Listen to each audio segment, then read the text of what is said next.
What happens when the galaxy's greatest warrior is sent into the heart of enemy territory by the enemy itself?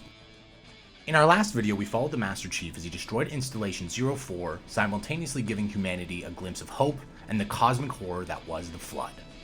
But in shattering that ancient ring, he'd unknowingly set forces into motion that would tear the Covenant apart from within and awaken something far worse than any weapon they'd encountered.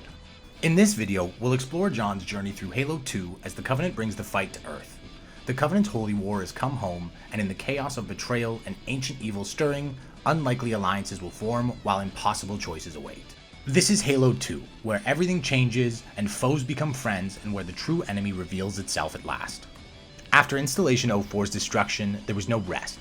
According to the novel First Strike, the Chief and Cortana weren't alone in that debris field. They encountered the Covenant ship Ascendant Justice, which the Chief commandeered in typical fashion, using it to escape the system and return to Earth as humanity's unlikely herald of victory. Earth welcomed them as heroes, the first crushing blow dealt to the Covenant war machine, reinvigorating the UNSC across the galaxy.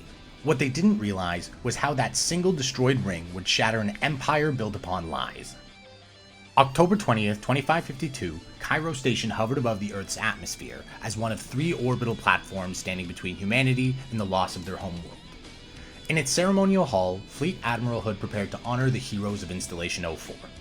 But ceremony felt hollow when war waited beyond the hull. In the armory, the Mark VI gleamed, an evolution of Spartan armor enhanced by studying Covenant technology. Energy shields hummed to life, new capabilities born from a deeper understanding of their enemy.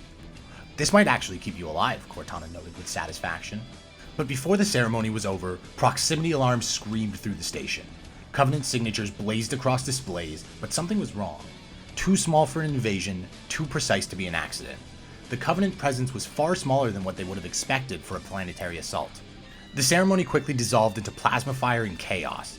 The Chief moved through the carnage with mechanical precision, each shot calculated, each movement purposeful. As John fought his way through Cairo, they saw other stations exploding through their windows. The Covenant had brought bombs along with them to detonate within each station. In the reactor core, Chief discovered a Covenant animator charge counting down towards detonation. With no time to think, the Master Chief sprang into action. The solution was elegant. If they wanted to deliver a bomb, he'd make sure it reached the target of his own choosing. But first, he needed to clear it with high command, and I'll let the Chief speak for himself here, as it's one of the lines that I refuse to butcher by repeating. Sir, permission to leave the station. For what purpose, Master Chief? To give the Covenant back their bomb. Permission granted. As he fell through the silent vacuum of space, riding the bomb through an orchestra of fiery metal and plasma bolts. The Earth spinning slowly as he saw what he was really fighting for. Finally, he reactivated the explosive as he kicked it towards the Covenant craft.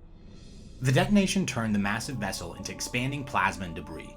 One threat ended, but dozens remained. By the time the Master Chief returned to Earth, New Mombasa was burning. Humanity's birth world was under siege. In war-torn streets, ODSTs fought with desperate courage. Veterans of Reach and a dozen other dead worlds now made their stand on home soil. The familiar cadence of urban warfare, adaptation in the face of extinction. A scarab carving its way through city blocks like tissues, a walking fortress that could level districts with ease. But legends have power. The Chief's presence alone re-energized a battalion facing impossible odds. The mechanical beast fell to surgical precision.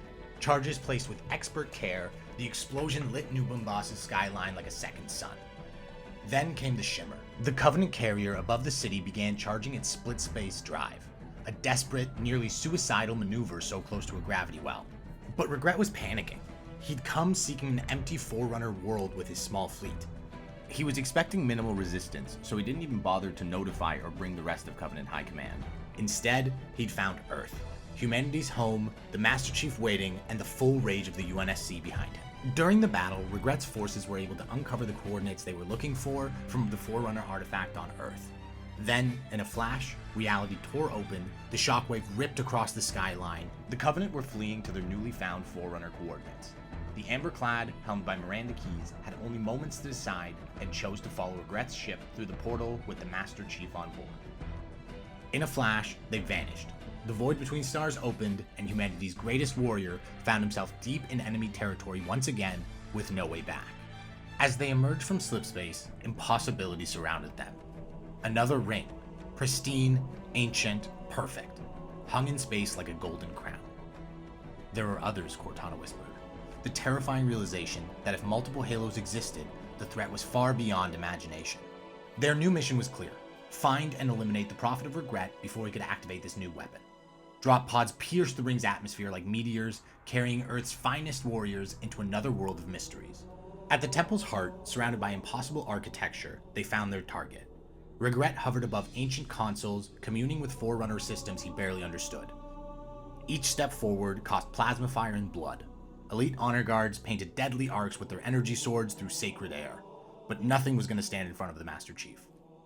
When the Prophet finally did fall, the first of his kind to die by human hands, his final words carried confusion instead of rage. Ancient systems trembled at the loss of their operator. Regret's ship hovering above them, receiving news of his death, prepared to attack and destroy this desecrated site. Fire rained down from the heavens above. The Covenant fleet's response was swift and merciless. Orbital bombardment turning the temple into molten glass as the chief made his escape into the waters below. As he sank into the darkness, flood spores drifted past his visors like deadly snow. The dark waters closing around him and consciousness fading, containment had already been broken on this ring. The chief regained consciousness to wet, pulsing rhythms, sounds that violated natural law. The chief found himself suspended in organic tendrils, facing intelligence beyond his own comprehension. The grave mind rose in front of him like a living mountain of flesh and memory, ancient, patient, calculating. This one is machine and nerve, and has its mind concluded. This one is but flesh and faith, and is more deluded. An elite warrior materialized beside the chief, not as an enemy, but as a fellow captive. The Arbiter, in his eyes, the chief saw something familiar, the weight of impossible choices and betrayed faith. Two faces of the same coin, fighting the same war, different paths converging. But the Gravemind was a labyrinth of hunger and millennia-long patience. To the Gravemind, Covenant and humans were merely pieces on an ancient board. The rings threatened his kind's survival, but their control nexus, the Ark, had to remain accessible to him.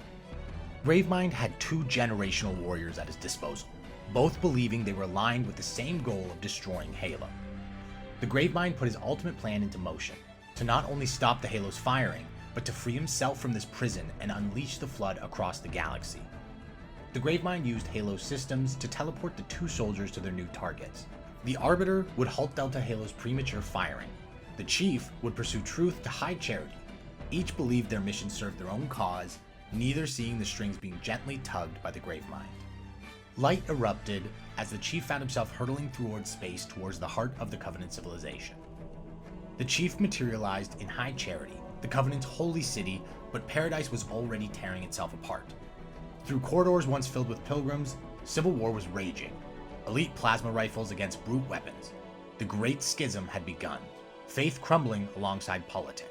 The destruction of Alpha Halo had caused the Prophets to lose faith in their elite soldiers, casting them out in favor of a new ascending race, the Brutes led by Tartarus. The Chief had arrived just in time to see the brunt of the battle between Covenant races rage on. But in reality, civil war paled before the true horror. The Flood had followed them here. Perfect architecture was being consumed by organic corruption, Covenant civilians becoming shambling nightmares. At the city's heart, an ancient vessel of Forerunner origin, older than the Covenant itself, began detaching. Truth was escaping to Earth, where the portal towards the Ark lay, while across the galaxy, Tartarus was entering Delta Halo's control room with the Index in hand. As the Flood poured through every corridor, consuming the Covenant's holy capital, in the heart of the station, Chief and Cortana reached a chamber still connected to the city's core systems. The reactors of the amber-clad, now infested and fused into High Charity's framework, were unstable, their power feeding directly into the Flood's corruption. Cortana paused. For the first time, her voice carried hesitation along with a dark realization. If Tartarus succeeds in activating the ring, their only choice would be for Cortana to detonate the amber-clad's reactor, destroying the Halo ring along with the Covenant Holy City and the Flood infestation. Reluctantly, the Chief agreed. Chief, when you get to Earth, good luck. After I'm through with truth. Don't make a girl a promise if you know you can't keep it. Elsewhere, in Delta Halo's control room, the Arbiter faced his own choices. Tartarus held Keyes and Johnson captive, preparing to activate the ring. The Arbiter desperately tried to explain that the ring's activation is going to wipe out all sentient life. The Great Journey is a lie. Transcendence was never possible. only extinction. But Tartarus refused to believe this, assuming it's a reaction to the elites being cast out by the prophets. Here, Energy Sword met Gravity Hammer. The fate of countless worlds decided in single combat between former allies. After defeating Tartarus, the activation sequence halted just seconds before completion. Silence, where galactic extinction had been heartbeats away. Across the galaxy, back on High Charity, the Chief reached the Dreadnought just as it prepared to depart. Truth's escape route would become his ride home and to whatever final confrontation awaited. As the ship entered slipspace, the impossible happened. The Gravemind's voice bled through systems across impossible distances.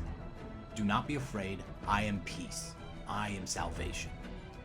Behind them, High Charity was dying. The holy city transforming, entirely engulfed by the flood hives with the power to spread their infection across the galaxy at will. Suddenly, the Dreadnought burst out of slipspace near Earth, the Master Chief still aboard.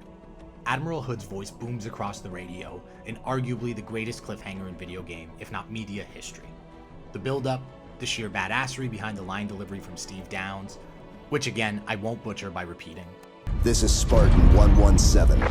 Anyone hear me? Over. Isolate that signal. Master Chief, you mind telling me what you're doing on that ship? Sir, finishing this fight. The war had reached its breaking point. Earth's defenses were strained, its cities in ruins, and their fleets scattered. The Covenant was shattered by the schism, species turning weapons on former allies, and the Prophet's holy war rotting from within. High Charity was consumed, the Gravemind commanding a vessel capable of delivering his infection anywhere in the galaxy. And Truth moving towards the Ark, the central control for all of Halo's installation. One command, one act, all sentient life extinguished. The Chief found himself back at home, but not safety. The final battle loomed, demanding impossible alliances, testing unbreakable bonds, and deciding the future of all life. The final chapter was about to begin. Thanks for watching this episode of The Legend of Master Chief. If you enjoyed this video, please consider liking the video and subscribing as it helps out the channel a ton. What's your favorite Halo 2 moment? What are you most excited to revisit in Halo 3? Let us know in those comments down below, and we have more lore videos just like this on our channel if you'd like to check those out as well.